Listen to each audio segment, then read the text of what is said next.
Hello and welcome to the Sherwood Exchange. We're delighted you've chosen to volunteer with us. And our aims are to promote sharing by running a regular food and household goods exchange, to prevent waste by promoting recycling, and to prevent hardship and emotional health decline. And we also wish to collaborate with other agencies to maximise these aims. And by you helping us achieve these aims, you're going to help us achieve our aims. So it's amazing. So thank you for joining us. Just a little bit about us. We first established during lockdown in an outdoor location to ensure people had access to free food and household goods during a time when people were panic buying up stock in local shops during the COVID-19 pandemic. Now we're back established to help people actively save more money during the rapidly increasing cost of living crisis. And we're also here to help save our environment from needless waste and the manufacture of goods, which comes, as we know, at a cost to our environment. So just to let you know, again, as you can see here, our aims are of inclusivity. So we believe in welcoming all community members to participate in our exchange by promoting unity and sharing of resources. We also believe in empowerment, and our aim is to empower individuals by offering opportunities for volunteering, skill development and support. We're also about sustainability, so we're dedicated to minimising waste and protecting the environment through responsible resource management. We're also about compassion, and we work with kindness and empathy with a focus on alleviating distress and hardship within our community. And as I've said before, we're all about collaboration. So we actively seek partnerships and collaboration with local businesses, local food banks and other community organisations to amplify our effect and basically to be able to serve our community even better. Even more exciting, we're part of a time bank. And time banks are community groups where everybody who is part of them donates their time and skills for the benefit of other people within the bank. So when you volunteer with us, you can earn time bank credits to spend in a bank of other people's time. So for every hour you give, you receive 1 hour to spend within the time bank. And there's a whole load of different skills and hobbies people are volunteering into the time bank. So for instance, you will get people who might give you their time to mow your lawn or help you fix something within your house. So if you want somebody to do something for free, the more hours you volunteer with us, the more hours you get to spend within the time bank. And in the time bank, everybody's time is valued equally.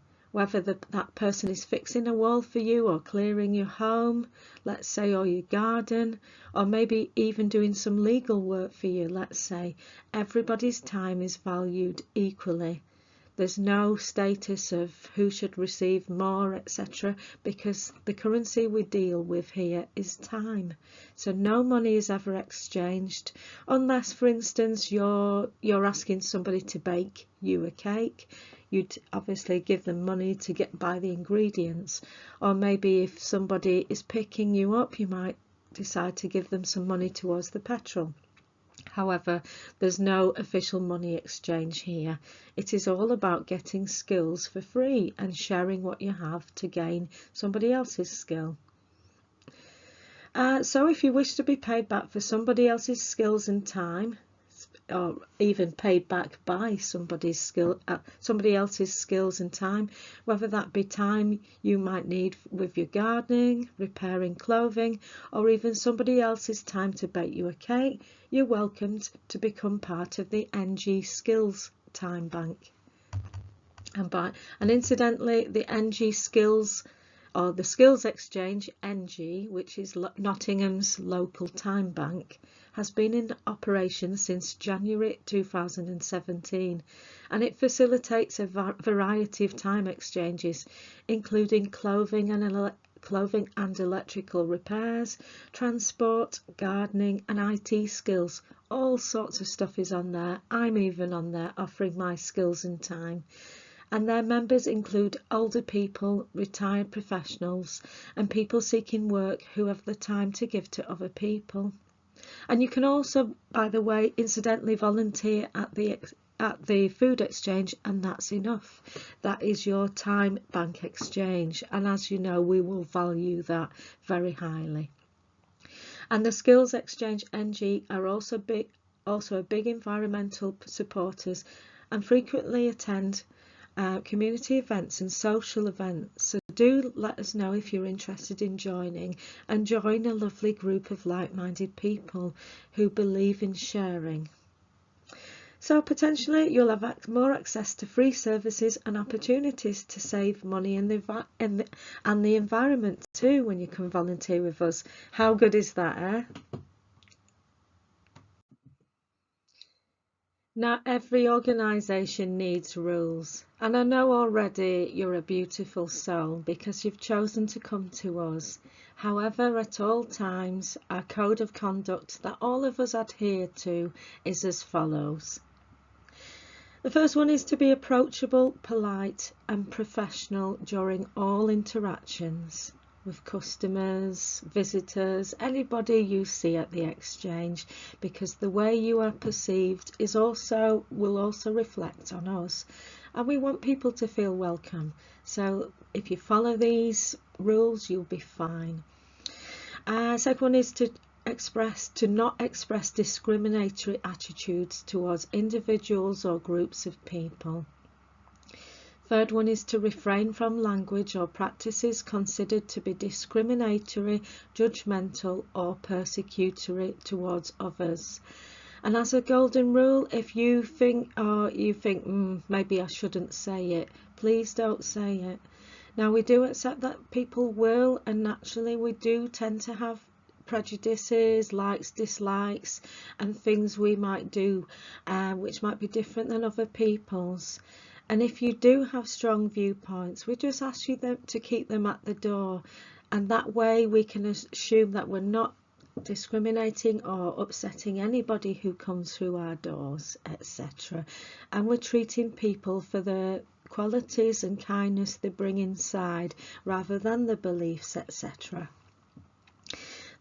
Fourth one is to be mindful and conscious of how language and humour can impact others, and don't assume people might not be impacted or triggered by language or humour either, because people are. So we just ask you to be careful, and again, if you get an inkling, you think maybe this joke might be a little bit on the edge, don't say it, yeah, and then you'll save yourself that embarrassment or upset if you do upset somebody.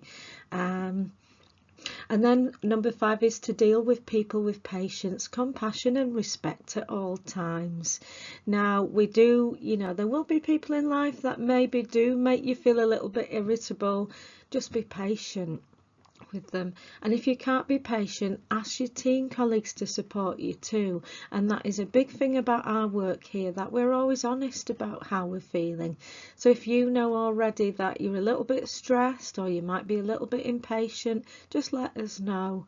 That is not a bad thing to tell us, because then at least by letting your team know, they can take over and ensure that you're not serving so many customers at the time, so you can keep yourself away from any possible trigger yourself that might make you feel a little bit impatient. Number 6 is we must accept people as they are and understand that everybody is different, and that life experiences and challenges may shape people's behaviours and ways of thinking rather than the person themselves. So in short, if somebody is not, we're seeing somebody isn't particularly a nice person towards us, that might be their life experiences. That might not be their true person, but something that's happened to them. So always be mindful of that. And if you are, and you're dealing with people with kindness and compassion, then you'll find that they will enjoy the service that you give them. Then we've also got 7 is treat all members of the team with kindness and respect in recognition of the skills and qualities they bring to the team. And again, in life and in teams we work in, sometimes we find there's people we get on with better, and there's also people that really grind our gears and irritate us. And again, when you come into that place, like we said before, we know that might be because of life experiences or the way they've been brought up, let's say.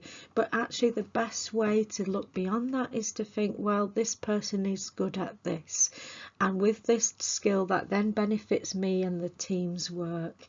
And also we'll say, if you've ever got an issue with anybody you work with, come and let us know, and we'll try and make it that you're not working with that person, or and basically, because our objective really is to make sure everyone is happy and working well together, and by being honest we're able to create that lovely team atmosphere.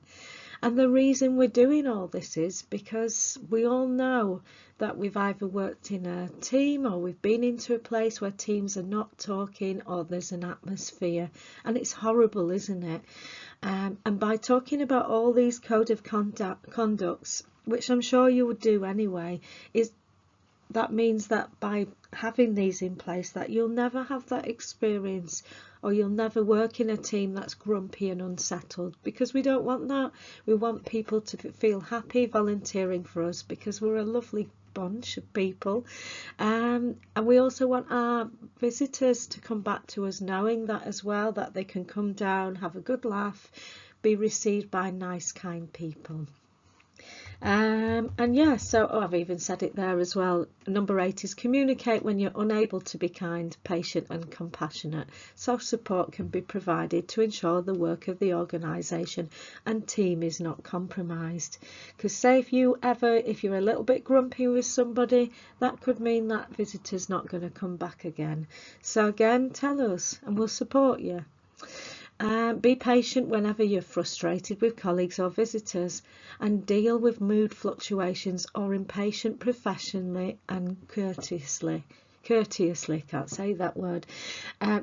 Walk off, or just say, just give me a minute, would you mind taking over there, Rach, or whoever's on with you, take yourself away. And always, and once again, if you're in a good team, which you will be, your team colleagues will be listening out to this as well, so they will be able to step in if they feel that anything's going a little bit wrong with your interactions. Most important, we want also is to be reliable and punctual, and report any illnesses or likely absences as soon as possible. Please do, and especially if you're sick or you've got, the number 2s and you're not feeling great, please tell us. Tell us on Thursday at the latest, because if you're sick or if you've got diarrhea, you cannot come into the exchange, because that would compromise not only your health but other people's health and safety.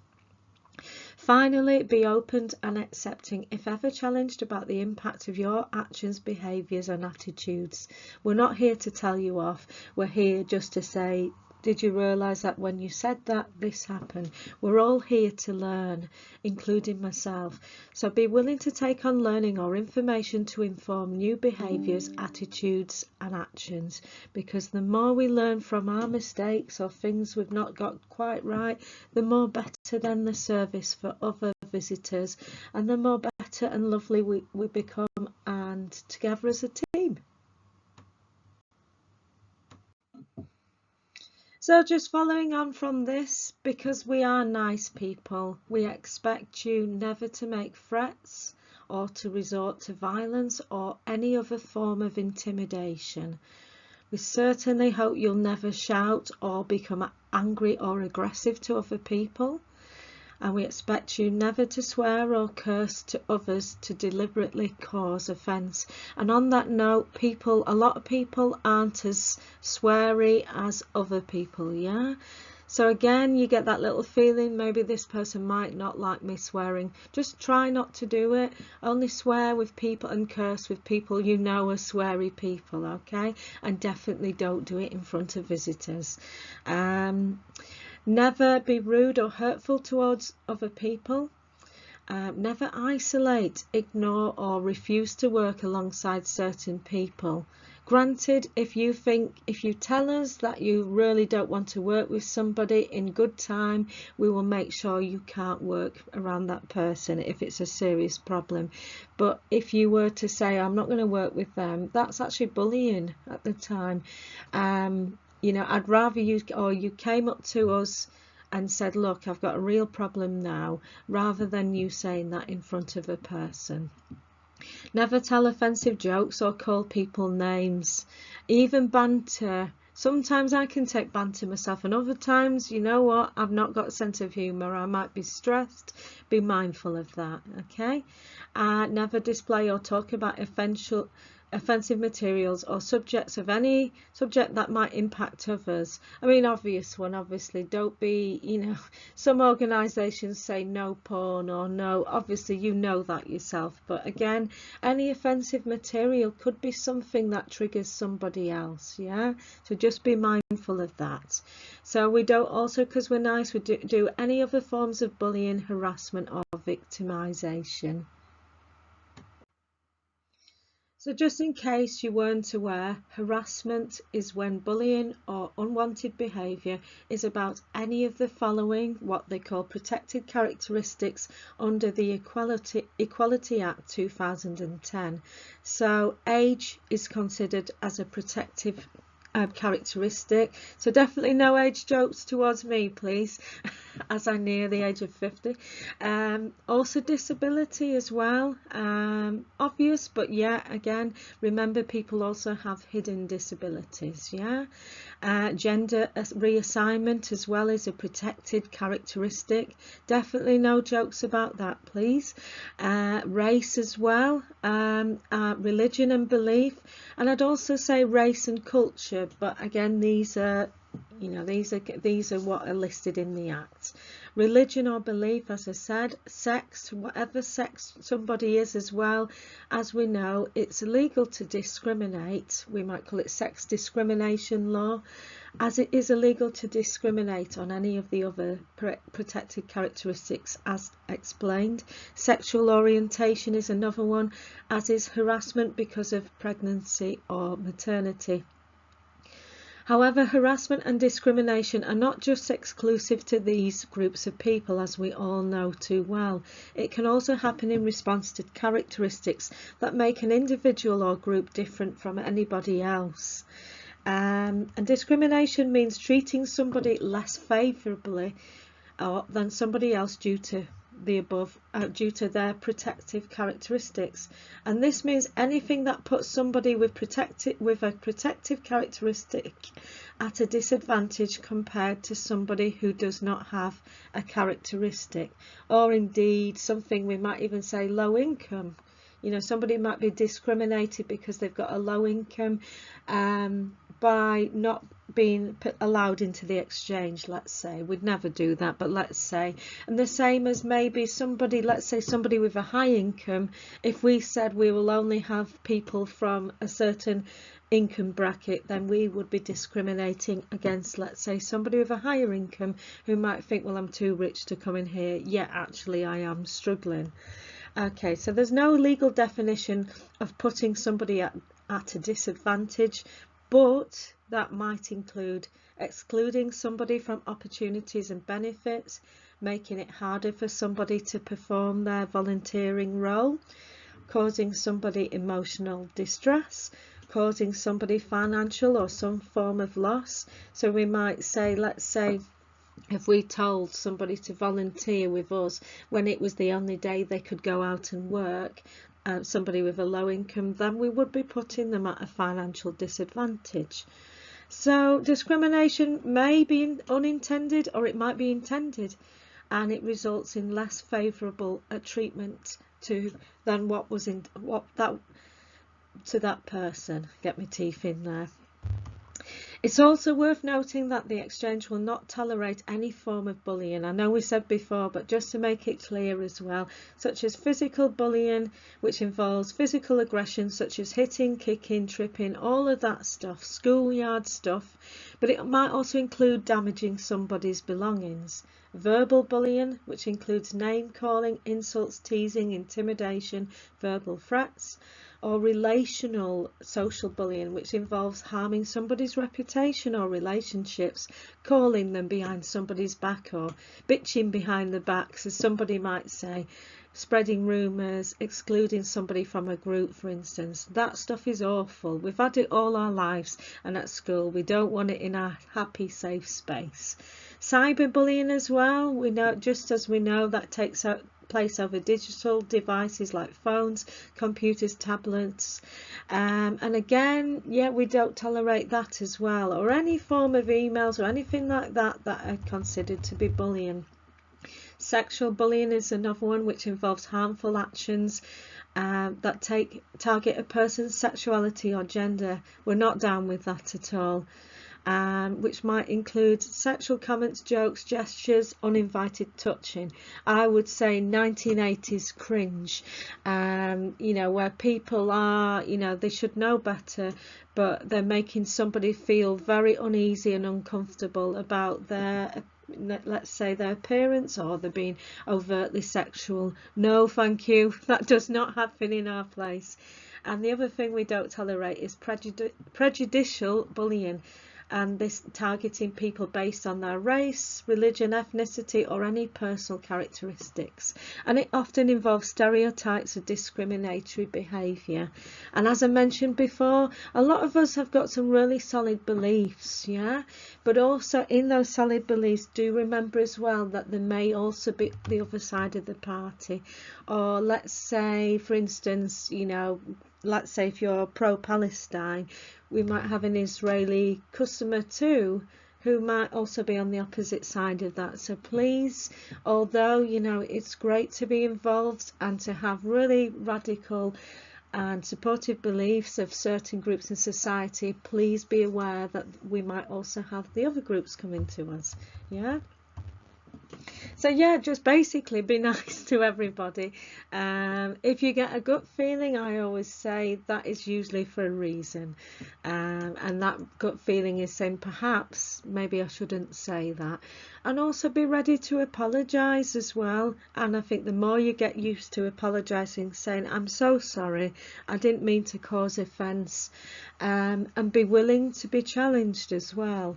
And our policy on challenging is we'd never do it in front of other people to make you feel worse, but we would take you aside and say, look, that wasn't really cool, you did have an impact there, and let's move on now, and now you know, and I'm sure it won't happen again. So just to let you know. Okay, while working at the exchange, it's also important to adhere to the following principles of the Data Protection Act, which states that we must only ever collect relevant and needed data from our visitors, and the data we collect solely helps us to apply for funding bids to get money into the exchange. So we'll only store, collect and use the minimum amount of data that we need for clear purposes, and we will not collect, store or use data that we don't need. So that means we cannot share any other forms we complete with visitors anywhere outside of the exchange or via any outside email address other than the Sherwood Exchange's email address, because again we're only using it for clear purposes. So therefore, why would we use a personal email or talk anywhere else but the exchange about, let's say, Susan Edwards from NG5 to JP or something who's come to us today. That is important that we do not ever share that, because it is not our business to share it. By the way, Susan Edwards is a made up. I think Susan Edwards may have been from Pretty Woman. Anyway, that just came to mind then. So we only collect, store and use data for purposes that are in our group's legitimate interests, i.e. funding, and to perform public tasks. And we might also collect information about personal incidents or people on incident forms. So when recording any information, always record just the facts and try not to include any feelings or judgments, but because be mindful that person could at any time make a subject data access request and get that information from us. So if you've put something like Susan Edwards came in today but she seemed very grumpy, she could read that. So with that in mind, always record what has happened, nothing else, and no feelings and judgments. Write the time, the place, what was said and what was done, and what was presented at the situation, then what action you took accordingly. That is all that is needed. We must record information on individuals in the knowing that, as I said, that at some point they could be reading it. So we really don't want to upset somebody. And also, it's better if you keep your notes factual. It is such a breeze reading factual notes than basically notes that are just going on about everything and anything. Bullet point if need be, to make sure it's just fact and not fiction. And finally, information will be stored in a passworded protected document or on our laptops, which will be locked up in the cabinet. Or if you do take anything on a piece of paper, make sure you hand it over to a lead volunteer as soon as possible on your shift, to make sure we don't lose it. So we never share personal data with third parties without the explicit consent of the relevant individual unless legally required to do so.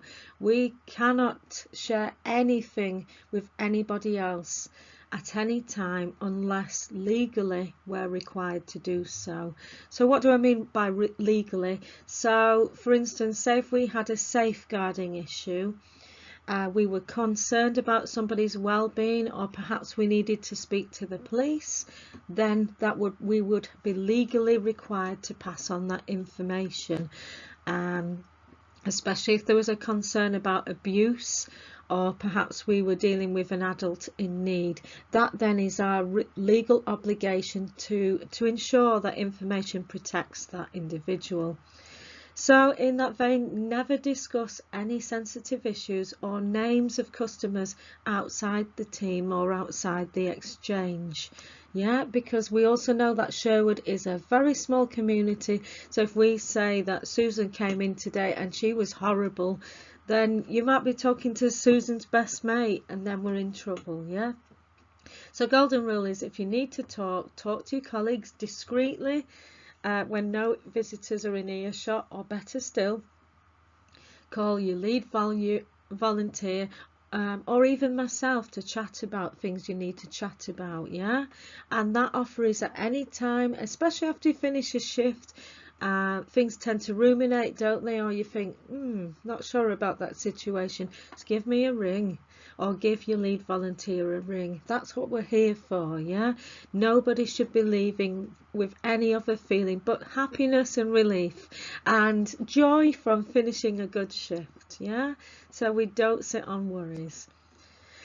Yeah, also be cautious about acknowledging people you see in the exchange outside of the exchange, because they might be a little bit embarrassed. I mean, some people still see the exchange as a food bank, even though we're not. Or it might be, they might even not recognise you and think, who's that? Yeah, because remember, we might see them, but they're going about their business. Like they might be if they went into a shop, let's say, and you say hello to the shopkeeper, but they don't see you in a different time and context. Yeah, so be really careful with that. Be equally cautious if a visitor asks you for details about other visitors. So for instance, if they say, is that Mary about? Or, okay, they might say, has Mary been in? But if they say, where does she live, etc., or any other sensitive details, you don't know if they're abusing them or they want to get access to that visitor. So always be on your guard. And maybe you might say, has she not given them yourself? Yeah, okay. Well, or you might say something like, I think she might be coming in later on. Maybe ask her then, yeah? Be really careful, because again, if you've got a couple, let's say in an abusive relationship, and let's say the partner comes in to ask where the other person is, and you go, oh, I think they went down to, let's say, V-Spot. They've done some shopping there. You don't know who you're giving access to that person to. Yeah, what else have I said? And so basically be very careful, be careful. I know we don't really send emails, but again, remember our spreadsheet has some very sensitive details there. And if that should ever be lost or missent, or a laptop is lost, let's say, tell me as soon as possible, as if we're found to breach any person's right to privacy, we could not only lose customers and visitor trust, but we could potentially face a fine and closure if we're found in contempt of data protection. So as we've said before, if we break somebody's data or we breach somebody's data protection, we could jeopardise the safety, well-being and privacy. We could be fined and face closure, and we're definitely going to get a poor reputation and lose customer trust. But please, I also know people are human and these things sometimes happen. So whatever you do, if you're worried you might have breached somebody's data protection, or you definitely know something's happened, please tell me ASAP, because I will stop everything I am doing to make sure that I form the ICO, the Information Commissioner's Office, as soon as possible, as they will then advise me what to do next, how to recover the information or how to make sure people are informed. So please never be scared about doing that either. As you know, I'm a lovely person, but mistakes happen too, okay? But please, whatever I do out of all of this session is please don't go talking about anybody, mention names, etc. That's probably the easiest thing you can do. And everything else, I'm sure, as you're professional and you're lovely as you are, will be okay. And I'm sure there'll be no other issues. So we've talked already about how to respond to complaints raised by visitors, but what happens if you need to raise a complaint yourself? So the Sherwood Exchange takes complaints very seriously, and when appropriate, we always say we encourage you to raise your concerns informally with the person you're complaining about first, using the sandwich technique.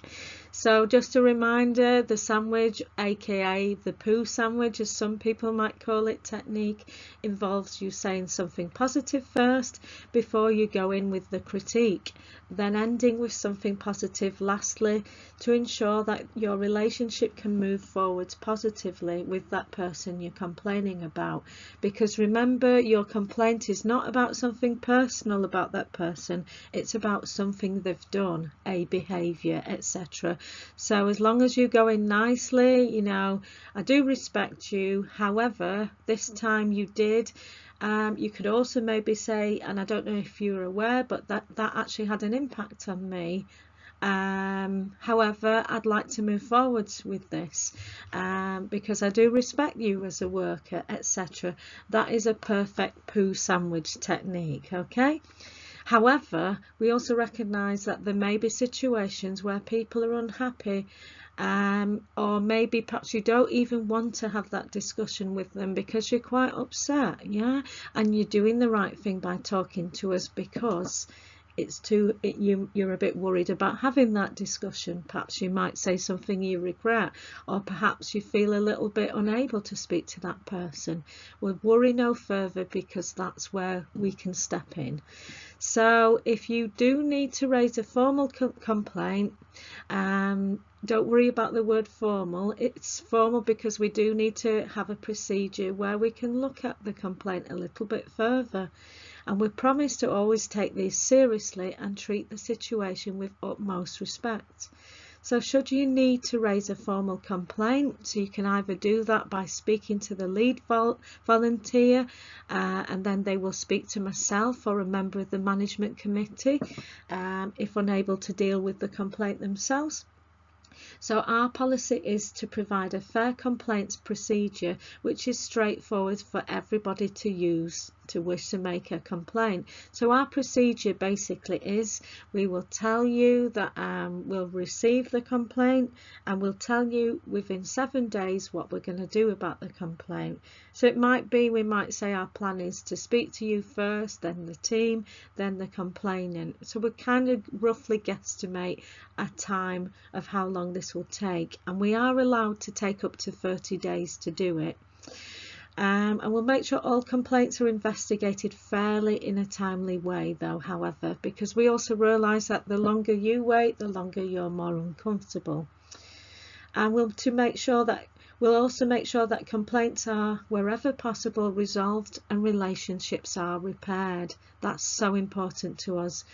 And we'll aim to gather information to help us to improve what we do, and also to make sure we're able to come to an informed decision for the best for you, and also the outcome for the best of the person you're complaining about, which will result in them learning, hopefully. So all complaints information will be handled sensitively, telling only those who need to know, and not the whole team, just people that need to know, following any data protection requirements. And like I said before, you'll be told within 7 days of what will happen for an investigation before it commences. And as I said before as well, that investigation will feature information taken from yourself, perhaps from other team members, and speaking to the alleged perpetrator before any conclusion is drawn. And as previously mentioned, our intention is to always ensure that people are educated and aware of how their actions have impacted others, then to ensure that both parties move on with hindsight as well as respect for one another. In line with the 1974 Health and Safety in the Workplace Act, the overall and final responsibility for health and safety is that of the Executive Chair of the Exchange, me, Rachel Jackson, who is responsible for ensuring that the required actions to make sure your healthy and safety are implemented. Day-to-day responsibility for ensuring the policy is put into practice is also delegated to my good self, Rachel, as well as committee members and lead volunteers. And all committee members and volunteers must cooperate together on health and safety matters, not interfere with anything provided to safeguard their health and safety. They must also take reasonable care of their health and safety and report all health and safety concerns to an appropriate person, such as a lead volunteer or my good self, Executive Chair Rachel Jackson. Myself, Rachel Jackson, will also undertake risk assessments in conjunction with the Place Activity Centre, and the findings of risk assessments will be reported to the committee and committee members, and all risk assessments and policies regarding health and safety, including COSH assessments for safe use of chemicals, will be provided within the pink A4 located folder, the blue A4, the blue like turquoise A4 folder, which is located within the filing cabinet within the food exchange. The Sherwood Exchange will also consult with committee members and volunteers on the following aspects: any new measures that will substantially affect the health and safety at work, for example, new equipment, new ways of working, lone working policies, for instance, and new procedures. Also will consult on planning and safety training or update bulletins, which you will hear about.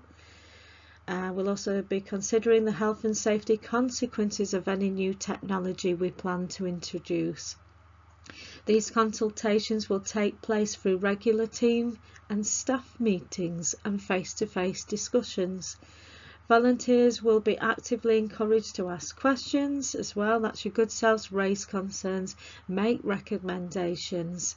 Yeah, because you're part of this team too, and without you, we're nothing.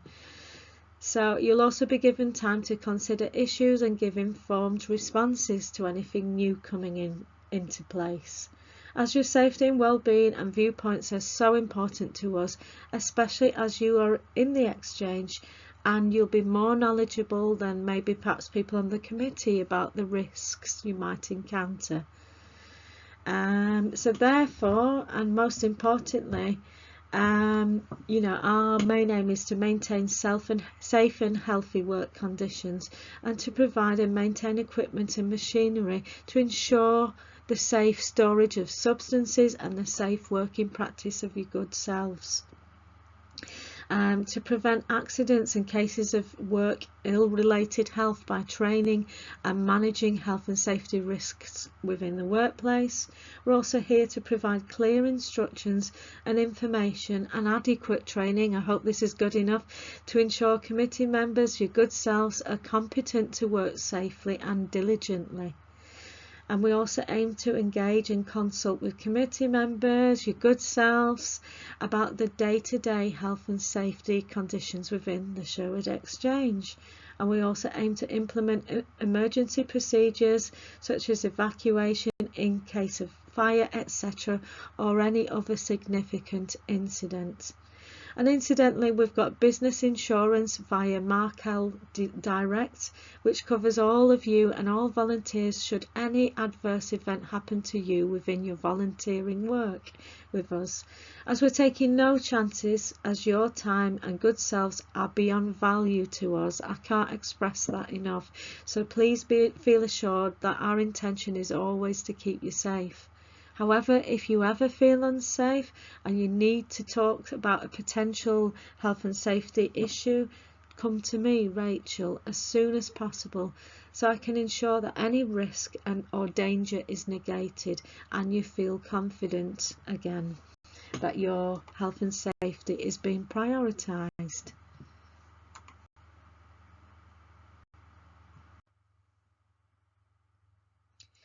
The Executive Chair, that is me, Rachel, will have overall responsibility for identifying all equipment needing maintenance. However, please do always keep your eyes and ears open for any signs of equipment malfunction when you come into shift. So check the kettle and all plug sockets and heating devices to ensure they're safe to use, and report if they're not. As you walk in, look at the car park and report any signs of obstruction or uneven ground, flooding, etc., which may be hazardous to other visitors. Let your lead volunteer or myself, the Executive Chair, know as soon as possible, as we've got a hazard sign that we can use to warn any visitors of potential risk. Please also check around the cabinets and food containers for any signs of pest invasion, such as small brown or black mouse droppings, and report again to your lead volunteer or myself. And whilst wiping down surfaces with cleaning fluid and a piece of blue wipe, be sure to wipe away any cobwebs again or any signs of pest invasion, such as ants or any other sign of dead flies, etc. Because again, these could cross-contaminate food, so we need rid of them. Report them immediately so we can take action to negate cross-contamination. So if it's been near any food, we'll need to chuck the food because we can't take any chances. Also, please check the first aid kit is adequately stocked. Make sure the fire extinguisher is out and the fire blanket. And again, if it's not there, report to your lead volunteer as soon as possible. I really hope you're not eating right now. Apologies for this slide, but we need to know the signs. And you'll see on the right, you'll see all the signs described, and you'll see pictures there as well of rats and mice, flies and insects, cockroaches, ants, birds, beetles and weevils, which we all need to be aware of, as they could potentially infest our building and premises.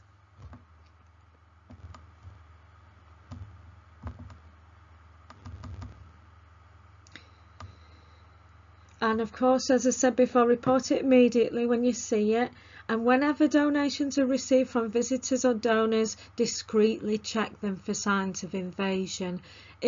Put them aside and say you'll put them out later. And if they have any pest invasion, they need to be chucked as soon as that visitor has left. As we said before, pests contain harmful bacteria and they could cross-contaminate our food stock and then lead to cases of food poisoning. Or let's, for instance, say if anything smells of rat or mouse urine, you will smell it. If you then have to touch your eyes or mouth or skin, you could then get very poorly. So it's really important as well that, you know, we're on board. We've got some antibacterial spray on hand all the time because we may need it. If we're outside disposing of rubbish, be mindful that weeds and rubbish can attract pests and provide them with food and shelter. So again, report that. Double back food as well. So if you've got a bin bag you're taking out but there's a load of food in it, use one of our recycled carrier bags to put the food within the bin bag, and then at least then you've got less chance of maggots or any other pest invasions getting out of the bag and then invading the bin. Clean and disinfect bins all the time and storage containers regularly. Every shift we need to do this. And if you think any equipment, surface or utensils have been touched by pests, they need to be washed, disinfected and dried to stop harmful bacteria from spreading. And again, if food has come into contact with them, they need to be chucked. Always be vigilant for signs of rats and rice, rice and mice. Actually, rats and rice is often the appearance of maggots before they become flies. So please, if you do see rice grains, let us know. And maggots are usually accompanied by a horrible foul type of fishy smell. We need to get on that ASAP. Holes in walls and doors, like little gnaw holes in packaging. I've seen it all as a student, and these are they're definites that we've got mice or rats, so please report that. Packaging, I think it's really important to put any goods that are boxed into a cupboard as an extra layer of defence. Keep your tins out by all means because mice can't get into tins, but anything boxed could be chewed, yeah? And then that's an instant food stock for mice and rats. And also, yeah, be sure of just to clean up any food spills at the end of the shift, because again, mice and rats will get in anything. They've got no sense of taste. They will eat it and enjoy it, yeah. And yeah, be alert of any signs of flies or other flying insects such as moths. And if you discover any carcasses of any of these, or you hear droning, buzzing, we know we've got a bit of a situation. Let us know as soon as possible. So the Executive Chair will have overall responsibility for checking that new substances can be used safely before they're purchased and brought into the Exchange.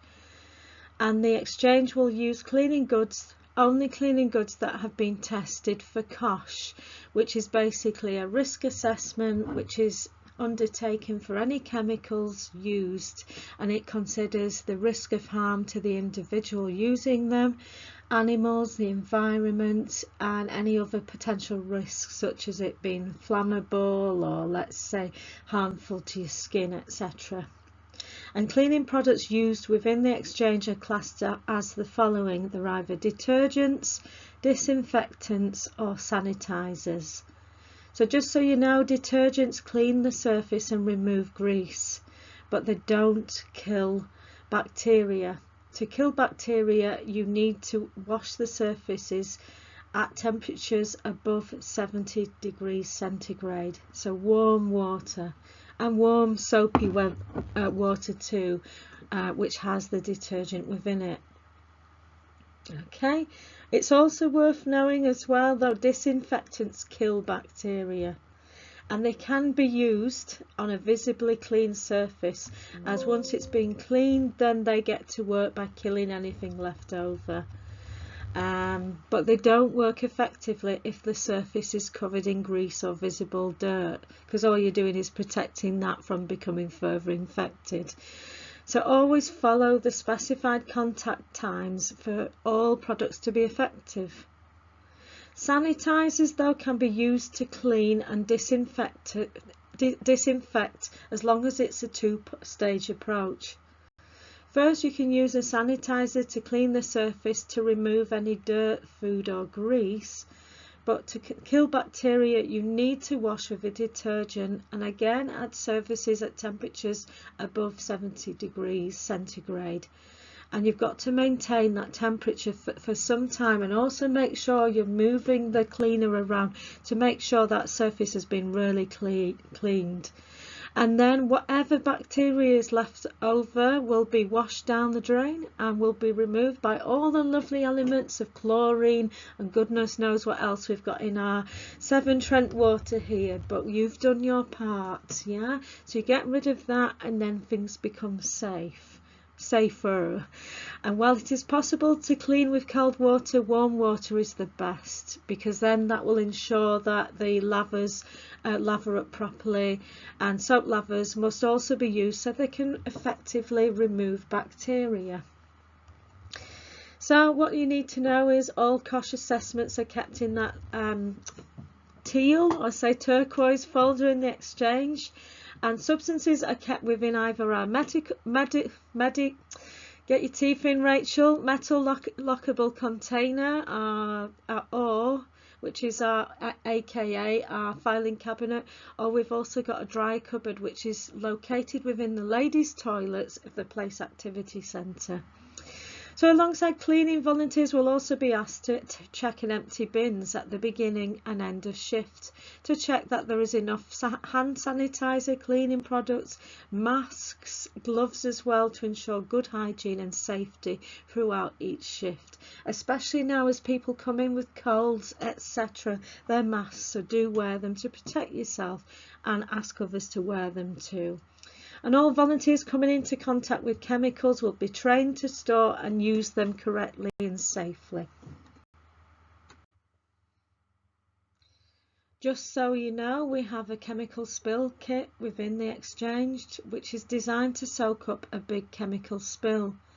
Please use it if you feel unable to soak up whatever's spilt with our mop and bucket, which is available in the cleaner's cupboard, which is located in the ladies' toilet. Key is in the biscuit jar. You'll find this, however, in the event of a massive spill, you'll find this kit has both a blanket to pop on top of the spills and a long noodle made out of foam fabric. Place the noodle around the spill, and the idea of the noodle is to stop the spill getting bigger and going any further. And once the spill is contained, pop on the disposable gloves. Oh yeah, throw the blanket on and that will soak up the remainder. Pop on your disposable gloves and discard the spill kit into bin bags using the bin bags from the filing cabinets. You might even need a volunteer to help you get open the bag as well, and to stand by and just take your time. And like I said before, always use more than one bag to ensure that no chemicals escape, and take this bag and dispose of it in the green wheelie bin located at the within the forecourt of the Food Exchange and the Place Activity Centre.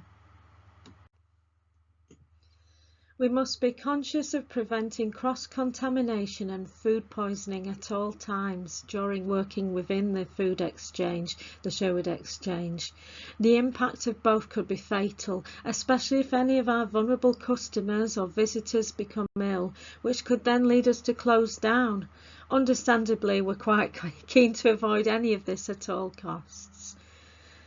And although the Exchange will not currently use a refrigerator to ensure ambient temperatures of stock is kept cold, like for instance fresh fruit and vegetables, which will be subject to decay and deterioration, we need to be very careful of what we take in on a Saturday morning, and to make sure that everything that is not finished on a Saturday morning. For instance, if it is something like a ready-to-eat packet of fruit and vegetables is given to Rachel so she can put it on her compost heap, because we cannot give that food out because it would be subject to food decay, harmful bacteria growing and viruses, which could lead to people getting very sick. So as I say, so ideally we want to get rid of all that fruit and vegetables that day. Yeah, some vegetables, as you'll find out later, will keep for much longer times, and some fruit too will keep at food temperature.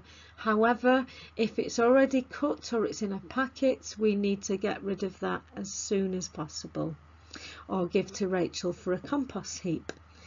So also please label bread, pastry items and any ready-to-eat food with their use by date using one of the black marker pens we have within the drawer on top of the filing cabinet at the start of your shift, to ensure visitors make an informed choice as to whether they take those items. Now, as I mentioned, ready-to-eat foods must be taken and consumed within the first hour, if preferable, from the exchange. And this is because although you will see in food safety any ready-to-eat foods can be left out for up to 4 hours out of the fridge, we don't know how long our shops have already had them out of the fridges, and it will take our delivery person an hour to get them to us, so we take no chances. Meat items especially are prone to this risk, so we will actively not take meat items for this reason, as the risk is too high once they're taken out of refrigeration from whoever they've been sourced from. And if any meat items such as ready-to-eat ready-made sandwiches come with our delivery, these sadly need to be destroyed or eaten ASAP by volunteers if you wish to eat them. But we just can't take that risk with customers. And again, we'll only eat them straight away if we know our volunteer has literally picked them up that moment and brought them to us.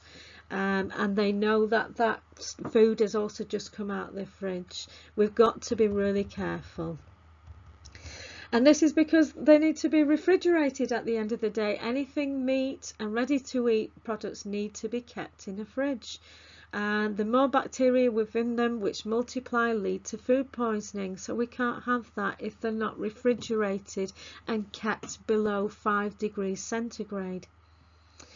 And therefore, if those foods are consumed any time later, they may well be unsafe to eat. As we've said, we don't know if they might have gone over 4 hours, and also we don't know whether, sometimes our room is very hot. That might mean they spoil a lot faster. Sometimes our room is freezing, and we might find we might be a bit better in the winter, but right now we don't take any risks whilst the temperatures are warm. So please advise visitors to consume these, and if they do take anything ready to eat, please say consume them straight away as they've already been out of the fridge. The main thing though out of all your volunteering here is this phrase: please advise people to take full responsibility for the health and safe preparation and consumption of any food taken from the exchange whenever they enter the exchange.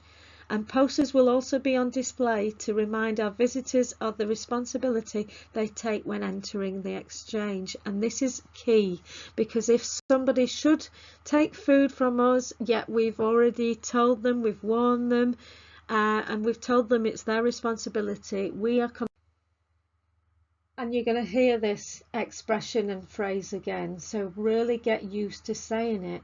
Do you consent to take full responsibility for the safe preparation and consumption of food and goods from the exchange today? And what we're asking is for a yes or no. Or people will say, why are you asking us? What does that mean? You'll say, and you might even jokingly say, well, that means you won't sue us if you get food poisoning, etc.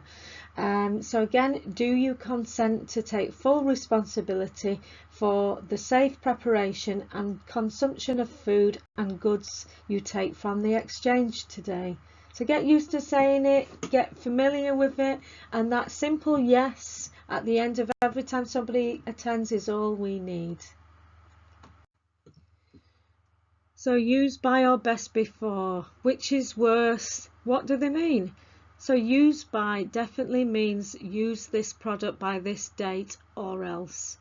And use by dates state the time up to which the food is safe to eat. And they're generally found in high-risk foods that require refrigeration, such as fish, meat, ready-prepared, pre-prepared foods and dairy products. And basically using the food after a used by date is dangerous and could put anybody at risk of food poisoning. Even if it looks and smells okay to eat, as some foods might do, there is still enough and a significant amount of harmful bacteria in that food to cause food poisoning. So foods labelled with use by date should be checked daily to make sure they're still safe to eat. So when you are starting off in the morning, just check the use by dates and see if any have expired. They should be at the front, because I'd always ask people to rotate stock so the oldest is at the front, and then unfortunately we have to throw it. Freezing food before its use by date also extends its life. But once defrosted, you should eat food within 24 hours and do not freeze food after this date. Volunteers in the food exchange should always put the oldest stock at front, as we've said, and that will make it easier for you to spot them then and get rid of them. But also be vigilant about throwing out or taking home food that has almost reached its use by date too, because again, there's never definite science here. Be careful, which is why as well we ask people to take full consent of, for any health and safety of the items they take from the exchange. Golden rule though is, even if the food looks and smells fine, it should not be eaten after a use by date, because you're going to get sick. Also always follow the storage instructions, such as e.g. keeping a fridge, and prepare the food as described and eat it by the use by date, which is again why we say that phrase to visitors when they come in. The shelf life of highly perishable foods can be extended beyond the use by date, just so long as they are frozen before that use by date expires. If you think you won't be able to eat the food before that day, do freeze it so you can have it later. In contrast, best before is slightly different. So best before literally means that the product will be of its best quality before the date stated on the packaging. So it's not saying it's unsafe to eat, but it will say after. But what it is saying is after that date, the quality of that food cannot be guaranteed. So it might mean that it might taste perfect and be a best quality before the date, the best before date, but after the best before date, although the food will be normally safe to eat, the taste, texture or smell might not be at its best.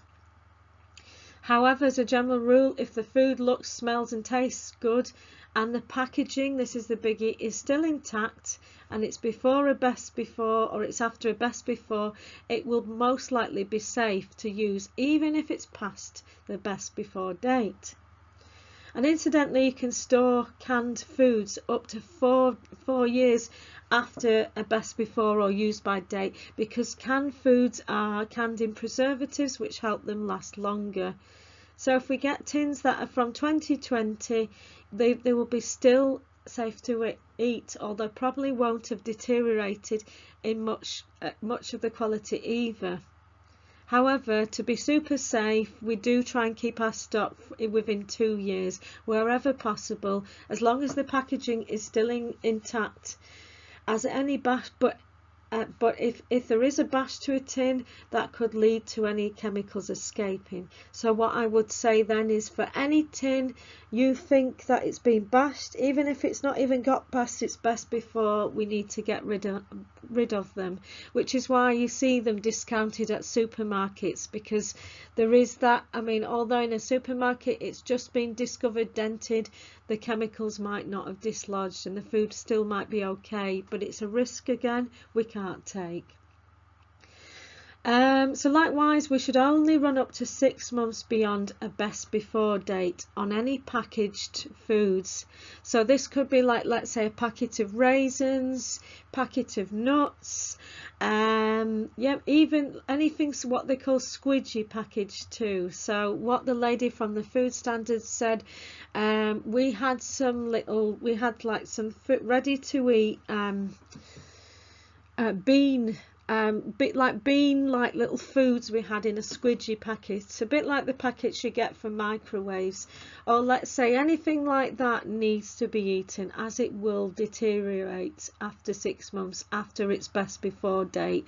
So again, keep an eye on those. So anything squidgy packaged, and what I mean by that is you can move it in your hand and it squidges about 6 months after best before or the bin. Because again, any preservatives can rapidly decline in those. And always label tins and packaged foods clearly with the best before or use date by date, so visitors can make that choice of whether to take them or not based on that information. And incidentally, that is again why we ask visitors, do they take full consent for the health and safety, and are they able to safely prepare those goods? Because by saying that, we're covered there. But say if they took a tin and we'd not wrote on that tin or packaged food that it was about to go, the date, they could say, well, you said that, but we took a can, or let's say some squidgy food, under the understanding that it'd be okay, so we might not legally be okay there. So labelling up is imperative. We've got to do it as much as possible to make sure that informed choice then takes place.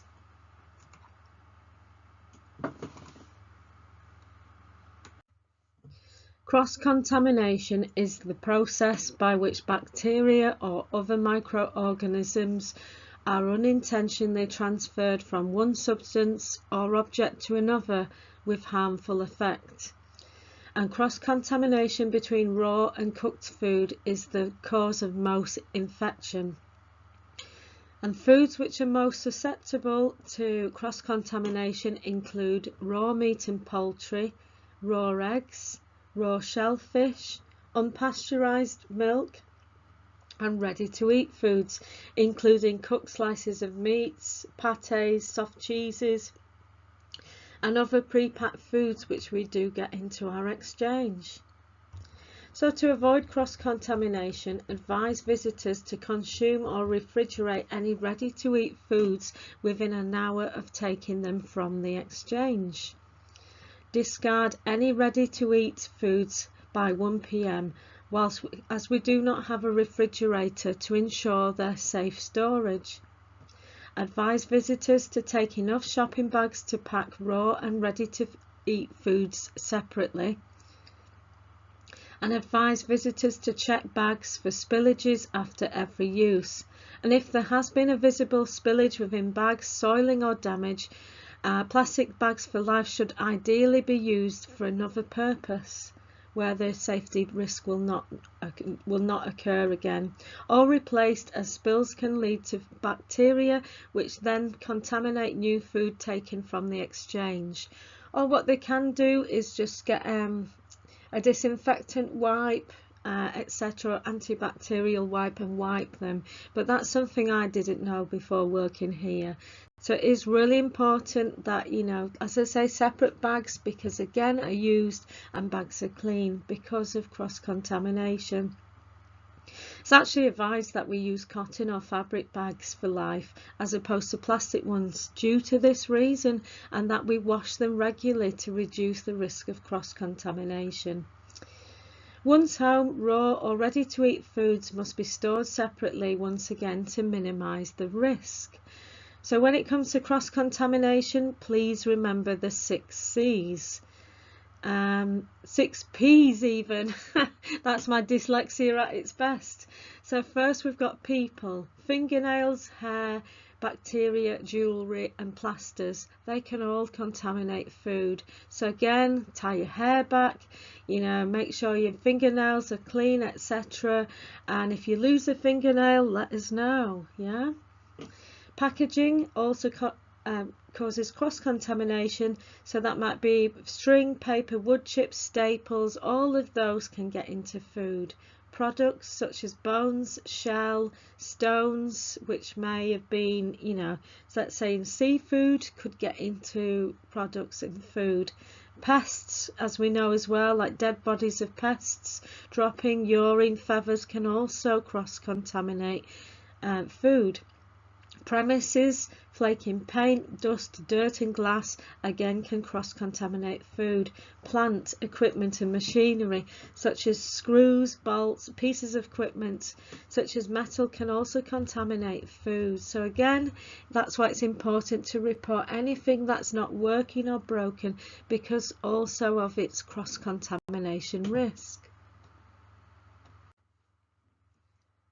Food poisoning is caused by eating something that has been contaminated with foodborne bacteria and parasites, which can be harmful when bacteria are unable to produce at a high rate. Food poisoning can happen when food is not cooked or reheated properly, is not stored correctly, for example if being frozen or chilled, when food is left out for too long, or is handled by someone who's ill or has not washed their hands, which is cross-contamination, or when food is eaten after its use-by date. And any type of food can cause food poisoning. This is why we must advise visitors to the exchange to wash food properly and cook it according to the instructions on the packaging. Then moving on from there, foodborne bacteria live in the gut of many farm animals, and during rearing, slaughter and processing it can be transferred into meat, eggs, poultry and milk. And some foodborne bacteria can also spread from pets to people and from person to person through poor hygiene. Other foods like green vegetables, fruit, shellfish can also be contaminated by contact with animal feces, for instance manure on the soil, or even human feces from, let's say, waste pipe water going onto that land. And foodborne bacteria can also be spread by cross-contamination. For example, if raw and cooked foods are stored together, bacteria will spread from the raw to the cooked foods, as Gordon Ramsay would always point out in one of his many kitchen nightmares shows. However, to prevent the growth of foodborne bacteria, the following principles must be adhered to. So these are the C's now. So cleaning well to ensure the bacteria is cleaned, and we all know what temperature, the ideal cleaning temperature for agents and detergents to work is 70 degrees. Chilling at the correct temperature so the bacteria don't grow, and incidentally the ideal temperature is 5 degrees C or below, so it cannot be any higher than that. Cooking at the correct temperature so that the bacteria are killed is also essential to ensure that foodborne bacteria does not grow in food. So to avoid, as we said, bacteria cross-contamination, remember that is cleaning, chilling, cooking and cross-contamination avoidance.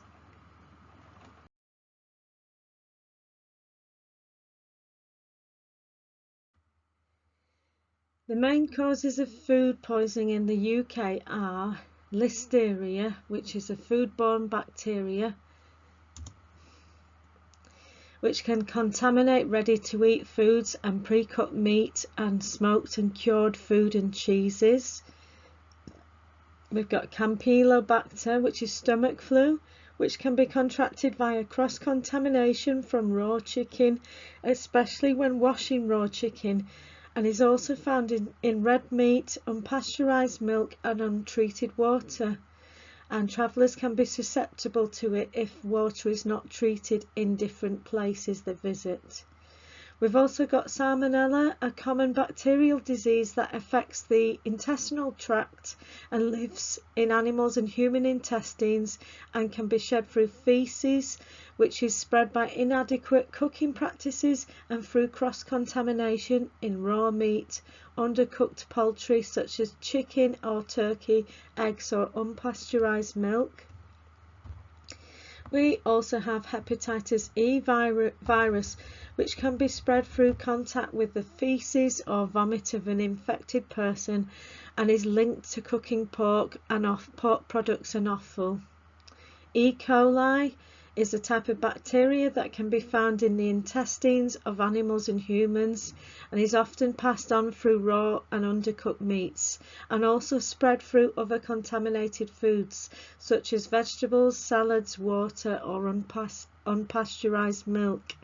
You can also catch E. coli from person-to-person contact.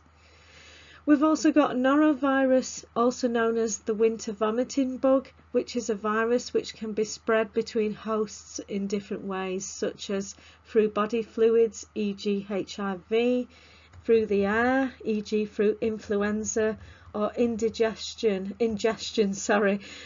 for example, by ingesting some foods that have already got the norovirus on there, or bacteria or ingesting the particles in the air. We also need to be vigilant about COVID-19, which, as we know, can stay on surfaces and in the air for a significant amount of time, enough time to contaminate our foods or even our team.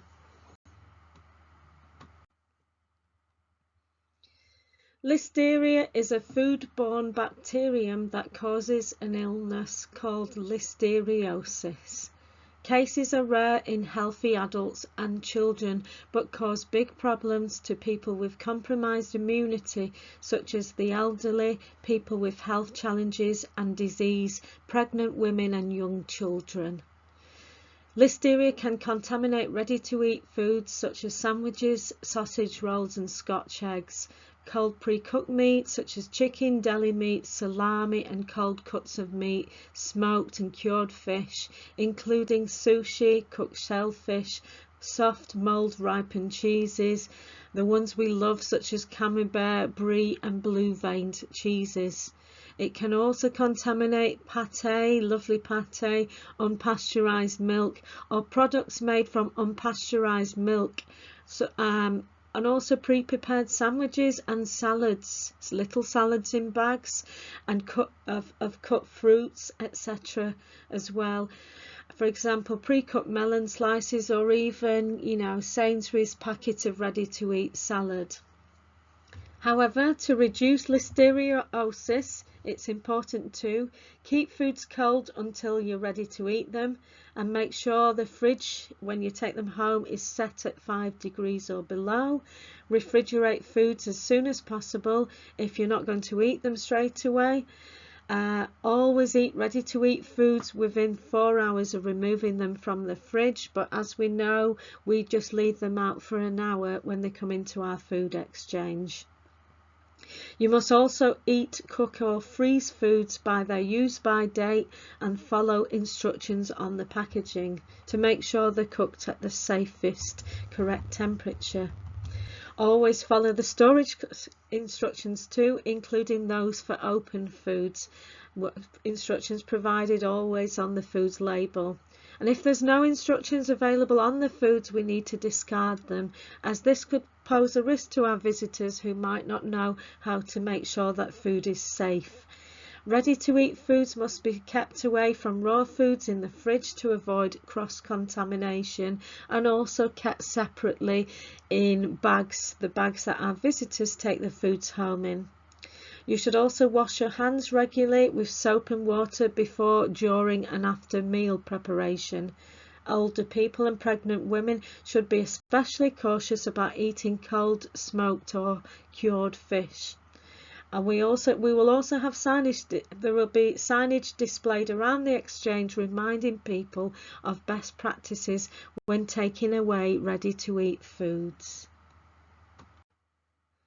Campylobacter stomach flu is the cause of most food poisoning in the UK. Most people fully recover quickly, but it can cause long-term and severe health problems in people with compromised immunity. people such as children aged under 5 as well, older people, or people with weaker immune systems, underlying illnesses, and again pregnant women. The main way of catching this form of food poisoning is through the cross-contamination of raw chicken, especially when washing it, which can spread harmful bacteria like Campylobacter when, for instance, the splashes of the water go onto other work surfaces and then cross-contaminate food that gets handled on those surfaces. So be mindful that washing meat under the tap could result in this. And then obviously cause a very nasty form of food poisoning. It's also found though in red meat, unpasteurised milk, untreated water. Travellers can be susceptible to it if the water is not treated with chemicals to kill this bacterium in countries they might visit. Chilling meat in the fridge at 5 degrees or under, cooking chicken correctly, avoiding cross-contamination, and getting my teeth in here, and ensuring good personal hygiene are advised steps to prevent Campylobacter poisoning. Meat eaters also need to cook chicken correctly by following the guidance on the time and temperature and checking that the meat is steaming hot all the way through and the juices run clear when the thickest part of the meat is cut into. And cross-contamination is best avoided by never washing chicken or letting raw chicken come into contact with ready-to-eat foods. And good personal hygiene will also ensure that any bacteria you have come into contact with isn't passed on to the food. Salmonella infection, called salmonellosis, is a common bacterial disease that infects the intestinal tract. And bacteria typically live in human and animal intestines and are shed through feces. Humans can be infected through contaminated water or food which is infected by that feces. So salmonella is a common group of bacteria, as we know, that causes food poisoning, and they are usually spread by inadequate cooking and through cross-contamination. And that salmonella bacteria are almost often found in raw meat, undercooked poultry such as chicken or turkey, eggs, or unpasteurised milk. As we've said, with all these food poisonings and bacteria, young children, people aged over 65, any person with a weakened immune system, and even pregnant women are at greater risk of becoming severely ill with food poisoning caused by salmonella. Incidentally, other foods like green vegetables, fruit and shellfish can also become contaminated by contact with animal or human feces, for example from manure used to improve the soil fertility or sewage in water. Salmonella bacteria can spread from pets such as cats and dogs to people too, and they can also be spread from person to person contact through poor hygiene. So which is why it's really important, if you're ever sick or you've got diarrhea, not to come into the exchange and to wait at least 48 to 72 hours, I would say, before attempting to come back in. And also, to reduce the risk of salmonella, you need to know the 4 C's. Remember what the 4 C's were? Chilling, cleaning, cooking, cross-contamination avoidance. Never drink untreated water from lakes, rivers or streams. Travellers, be cautious when advised not to drink non-bottled water for that reason. And avoid cross-contamination by always washing with soap and warm water before handling, preparing or eating food, or if not, using antibacterial hand gel. Also wash your hands before handling raw foods, after going to the toilet, after changing a baby's nappy, after touching bins, after contact with pets or other animals. Hepatitis E is an infection caused by hepatitis E virus, also known as HEV. Both humans and animals can be infected by HEV. For most people, it can be mild and clear up within 4 weeks, but in rare cases, the disease can be fatal. And hepatitis E is spread through contact with the person's feces or vomit of an infected person. And there's growing evidence which links hepatitis E to undercooked pork and pork products and offal. So to avoid hepatitis E when cooking pork, the Food Safety Authority advises that all whole cuts of pork or pork products and offal should be thoroughly cooked until they're steaming all the way through. None of the meat is pink when you cut into the thickest part, and all juices run clear.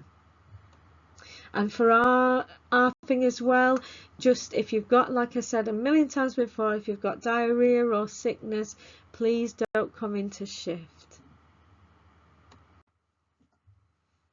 Escherichia coli, or better still, E. coli, as I'm not sure I've pronounced it right, is a type of bacteria that can be found in the intestines of animals and humans, and is passed through raw or undercooked meats, but also spread through other contaminated foods such as vegetables, salads, water or unpasteurized milk.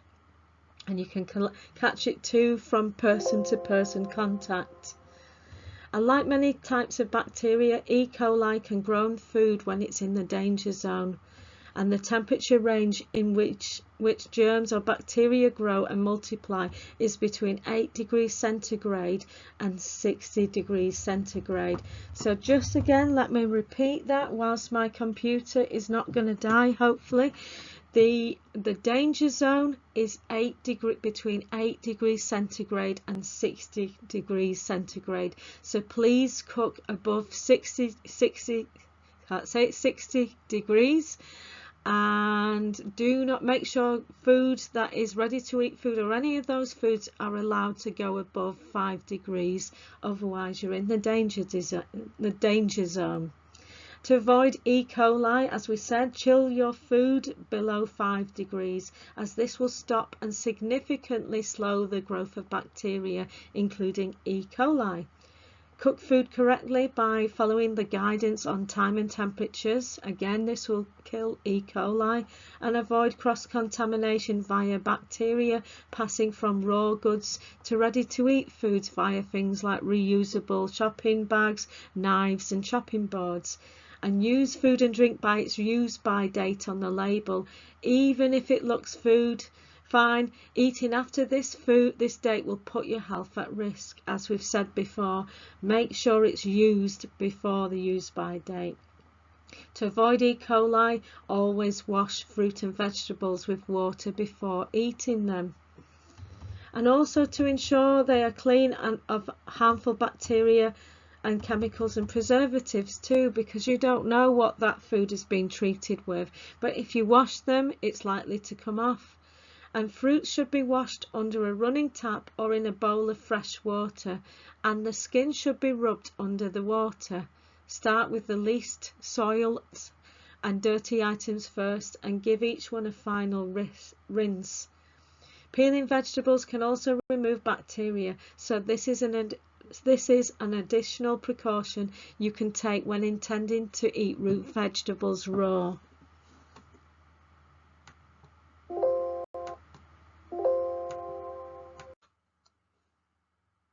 So norovirus, the winter vomiting bug, is a virus, and viruses are tiny, often highly contagious pathogenic agents which cause disease and can be spread through between hosts in different ways, such as through bodily fluids, through the air, or ingestion.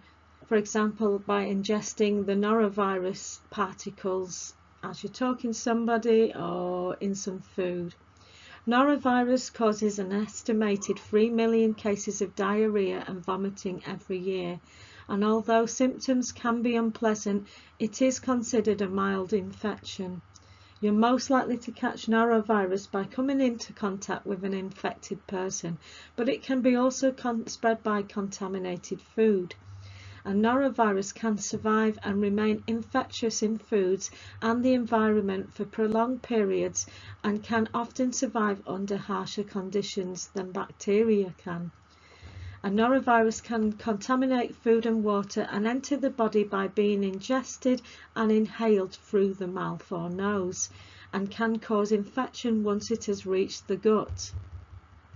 It can also be spread through contact with feces or vomit of an infected person, so basically any particles that remain on their skin.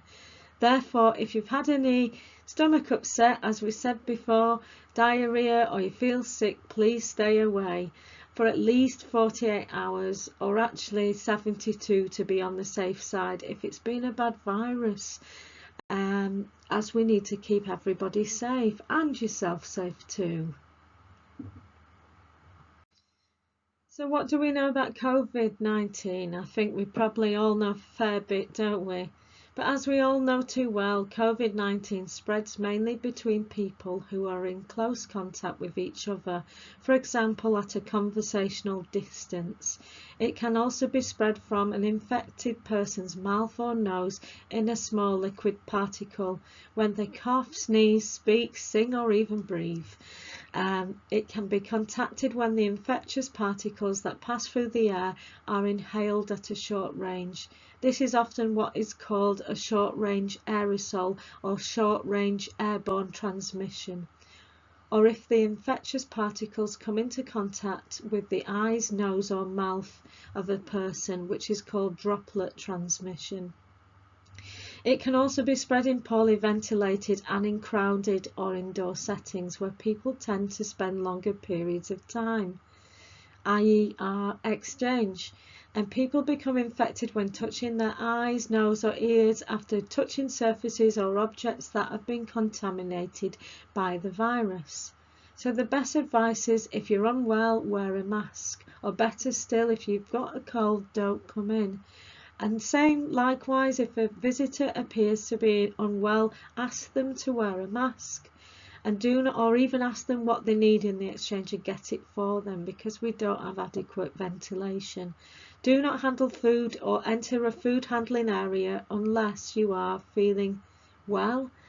As if you're feeling unwell, you're at risk of transmitting an illness. Don't also enter a food handling area if you've got infected wounds, skin infections or sore, impetigo, cold sores, etc. Please don't come in. Or if you've had diarrhea or you've been vomiting, as we said before, at least 48 hours, at least, yeah? And at the exchange, we will reduce this risk by reducing the number of visitors to the exchange by a maximum of 4 or 5 at any time. And that ensures that you are then kept a lot more safer, as are the visitors. And as I say, we've got plenty of masks. Please wear one or encourage our visitors to wear them, especially during the winter months. So as well as advising visitors to wash fruit and vegetables properly, we also need to ensure we wash our hands regularly whenever coming into contact with food or prior to handling food, to keep the risk of cross-contamination within our stock lower. And as you know, you should always wash your hands before you prepare, cook or eat food, and where possible you should wash your hands with soapy warm water, not weather. And also you need to wet your hands and apply enough liquid soap to create a good lather. And the temperature of water needs to be between 35 degrees and 45 to make sure that soap has an effect. And by washing with warm soapy water, the lather or the physical motion will detach the bacteria from the surface, and the bacteria will be washed down the drain and will be removed from the wastewater by the wonderful chemicals within our Severn Trent water. And when you're working in the exchange or perhaps serving a customer, visitor, whatever you wish to call them, and you're unable to wash your hands, use hand sanitizing gel or wipes. Hand wipes, probably not the best thing to do, but gel, we've got plenty of that to disinfect them before handling food. And just in summary, wash your hands before you touch regularly, clean your hands. clean work surfaces and food containers as well whilst you work in the exchange. And again, as we said before, as with cleaning, to kill bacteria on surfaces, it needs to be over 70 degrees centigrade, but please don't wash your hands with that. And always to optimize personal hygiene, please also always wear clean clothing, tie your hair back, remove excessive jewelry wherever possible. And here's a little video to watch which will inform you on what the best hand washing procedure to remove bacteria is advised upon. Not all vegetables are alike, which means there's no single best way to store them all. Fresh greens like lettuce can't be handled in the same way as root vegetables like potatoes and carrots, and you'll find they are quite sensitive to touch and they might deteriorate more if they're touched by human hand, whereas root vegetables are quite robust and tend to survive a lot better. Certain practices like peeling or washing can lengthen or shorten vegetables' lives depending on various factors. Storing certain vegetables together can also affect how long they last, and some veggies stay fresh longest in a cool or room temperature location away from moisture, heat and light, whereas others don't, and some are best off in the fridge and only have a short life out on display. However, as we don't have a fridge yet, always keep and display vegetables and fruit separately out on the tables when visitors come in, and also make sure they've got space to breathe. And funnily enough, root vegetables are best stored out of a fridge. So if we ever do have any vegetables left over from a shift, the sort of vegetables we will keep in are potatoes or root vegetables, but we will keep them in the cupboards away from the little mice or rats that may potentially be interested in eating them. And you can also store butternut squash, turnips, garlic, onions, potatoes, sweet potatoes, pumpkins and beetroots in our cupboards because they are all readily available root vegetables we may get in. Tomatoes can be stored at room temperature away from direct sunlight, so again that could translate into storing in our cupboards, as this will help them ripen evenly. Once they are ripe, they can be placed in the fridge, although having said that, in the cupboard is not going to help them ripen. So in addition to how long foods stay fresh, please refer to our food storage list, which is available in a separate handout to accompany this training. This will be really useful for both here and at home, as this will contain information on how best to store vegetables, how best they last, etc. And incidentally, the ideal room temperature is anything between 18 to 21 degrees.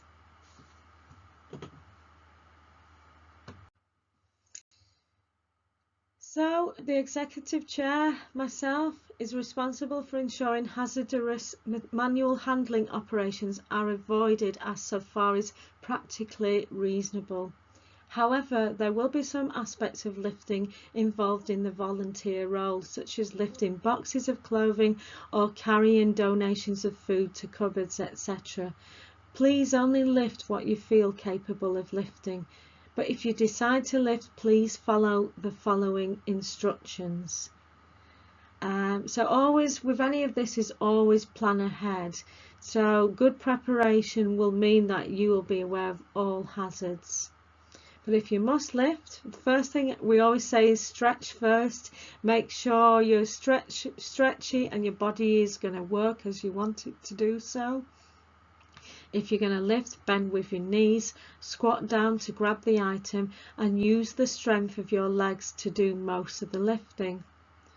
Always stand as close to the item as possible and then carry, and if needed, slowly take small steps to walk to the spot where you plan to put the item, and if you need to change direction, lead with your hips.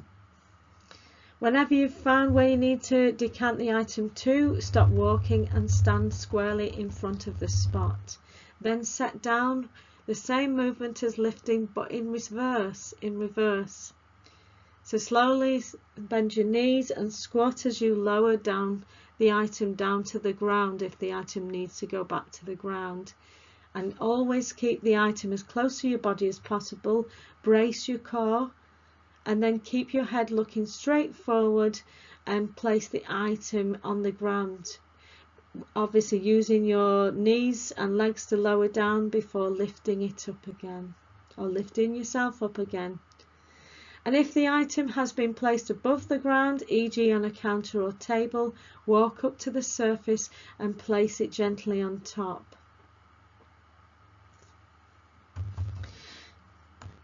So safe lifting in the exchange. Lifting heavy items should be done carefully to prevent injury. And the best technique to move something, as we said before, is the technique where you squat down, use your legs. Only lift what you're comfortable with lifting. And if you can't lift that, say not.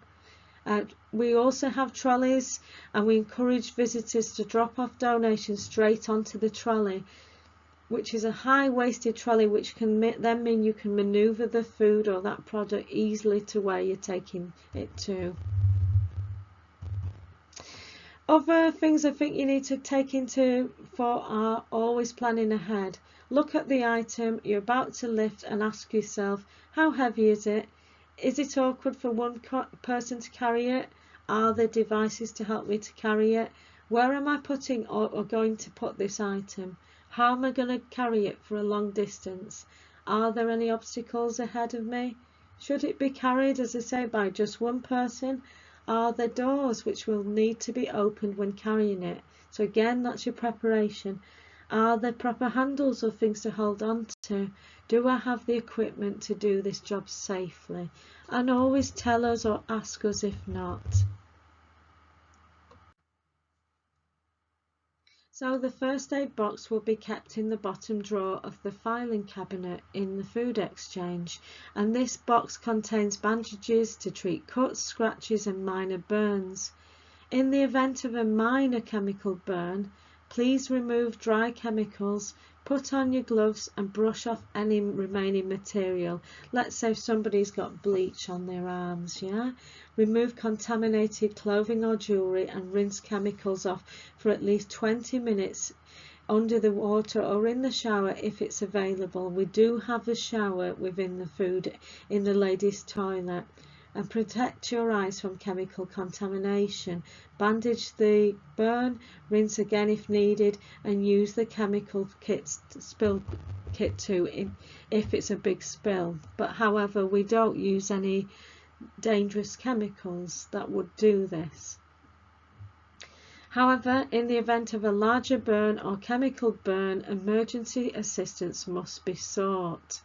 And a phone will always be available for use in the exchange, but please also consider having an emergency stored on your mobile phone with 999 inputted behind this name, should you ever need to call for support in an emergency. Your appointed first aider is me, Rachel Jackson, but when I'm not on shift, your lead volunteer will be responsible for calling you in an ambulance or for making the decision whether first aid can be administered or whether an ambulance is needed. All accidents and cases of work-related ill health are to be recorded also on an incident form, which are available, and they live in the pink file within the filing cabinet. And all accident forms must be, and we're also kept on the Microsoft OneDrive too. So, and it is advisable once the accident has happened, if you can fill it in, great, but if not, another volunteer needs to do so. And myself, I'm responsible for ensuring and reporting all relevant accidents, diseases, dangerous occurrences are recorded in these forms or to relevant agencies and trustees on the committee.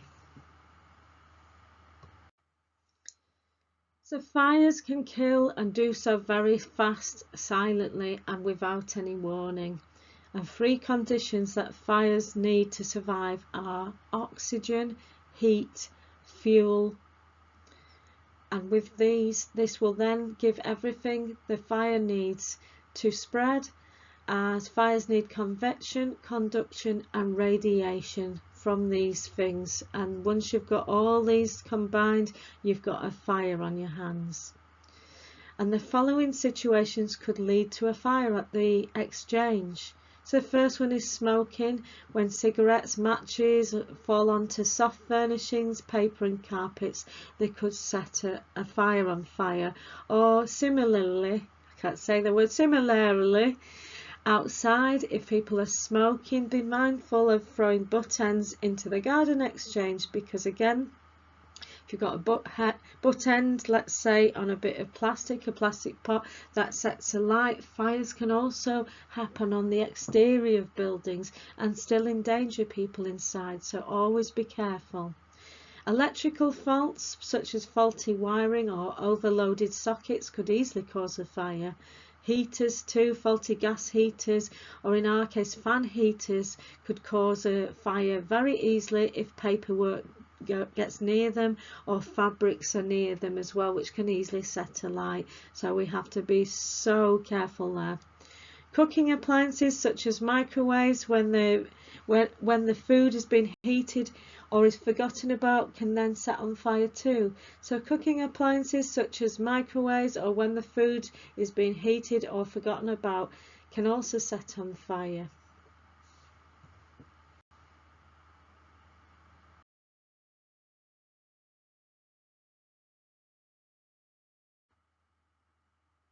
And finally, just to reassure you, we are interested in preventing fires or any other thing that puts you at risk.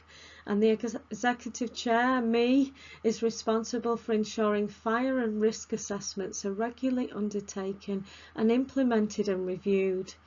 Escape routes are checked regularly by the Place Activity Centre, and also I'm involved in making sure things are safe all the time, and speak a lot with the Place Activity Centre.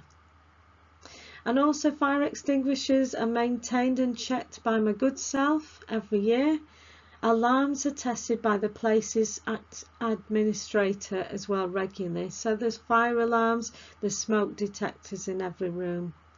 Emergency evacuation drills are the responsibility of myself and will be organised on a regular basis. And in the event of the fire, we also have a fire blanket for you to use should the fire start in the room and impede your safe exit. And we've also got an extinguisher which you may use if you're comfortable using it. And this one is a powder extinguisher, as most likely causes of a fire will either be the internet server, which will be an electrical fire, or the flammable cleaning chemicals we will use, or burning material or paperwork. And powder extinguishers are good for all round fires, and we're not going to chuck water on any of this because again it's more than likely to be fire. So powder rather than water is a good all-rounder, as it engulfs the flames and prevents oxygen from getting to the flames, so basically fans and dampens the flames. We also have a fire blanket, as I've said, which should be used should you need to get out.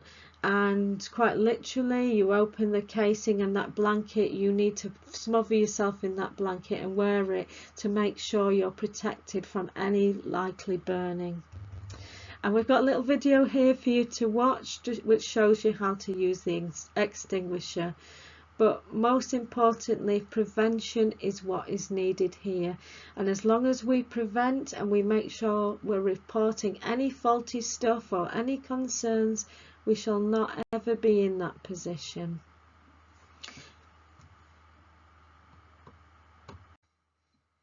So that, my friends, is the end of the training session. Thank you for sitting through it. I hope you've got as much information as you need. If you haven't, please always ask the shift leader, or you can speak to myself as well. We've just got a little short quiz for you to complete now, and we look forward to seeing you soon.